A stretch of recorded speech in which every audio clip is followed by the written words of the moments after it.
বাড়ির উত্তর পূর্ব কোণ, এই কোণটি কিন্তু একটি আদর্শ কোণ বাড়ির এবং বাস্তু জমির। তো এই কোণটিতে যদি পজিটিভ এনার্জি আনতে হয় বন্ধুরা, তাহলে কিন্তু এই কোণটিতে একটি এই গাছ লাগিয়ে দিন। এটি কী গাছ? একটি শ্বেত করবীর গাছ। বাড়িতে উত্তর পূর্ব কোণ হল ঈশ্বরের কোণ। উত্তর পূর্ব কোণ হলো একটি আদর্শ কোণ, যেই কোণে ঈশ্বরের বাস, মা লক্ষ্মীর বাস। সেই কোণটিতে যদি আপনারা একটি শ্বেত করবীর গাছ লাগিয়ে দিন, তাহলে কিন্তু মা লক্ষ্মী আপনার ঘরে বাস করবে। শ্বেতকরবী মা লক্ষ্মী খুব ভালোবাসেন এবং এই শ্বেতকরবীর ডাল থেকেই আমি এই গাছটি করেছি।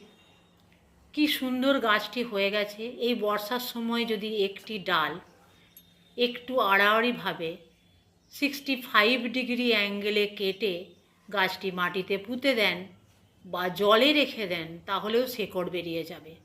এছাড়া আরও একটি গাছ হলো অ্যালোভেরা। এই গাছটিও কিন্তু উত্তর পূর্ব কোণের একটি আদর্শ গাছ। এই অ্যালোভেরা গাছ দিয়ে আমি পেয়ারার ডাল কলমও করেছি। আর একটি গাছ হলো অপরাজিতা, নীল অপরাজিতা। দেখুন, অপরাজিতা ফুল মাত্রই শুভ, সমস্ত অপরাজিতাই শুভ, করবীও শুভ, কিন্তু শ্বেতকরবী হলো মা লক্ষ্মীর প্রিয় ফুল। শ্বেতকরবীর গাছ বাড়িতে উত্তর পূর্ব কোণে যদি থাকে, তাহলে সেই বাড়িতে থাকে স্বয়ং মা লক্ষ্মী বাস করেন। মা লক্ষ্মী সেই বাড়িকে ভালোবাসেন।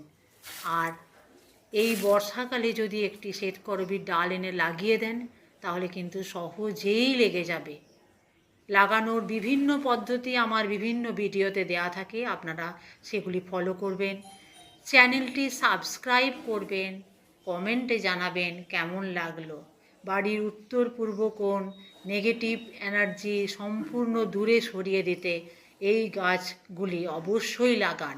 তার মধ্যে প্রধান হলো শ্বেতকরবীর গাছ। আর ওই ডোগাটি কেমন করে কাটলাম জানেন তো?